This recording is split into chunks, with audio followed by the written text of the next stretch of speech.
You ask Tiger to solve. This deals with linear equations with one unknown. The final result is y equals -17/43. Let's solve it step by step. Group all y terms on the left side of the equation. Subtract y from both sides. Group like terms.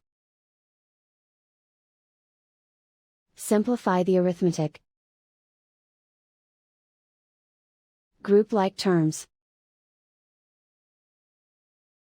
Simplify the arithmetic.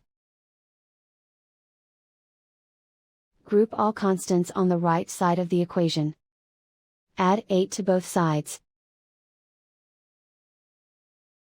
Simplify the arithmetic.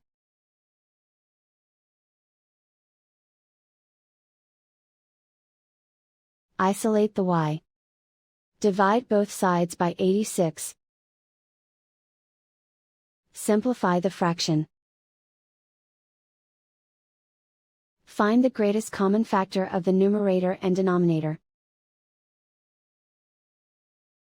Factor out and cancel the greatest common factor.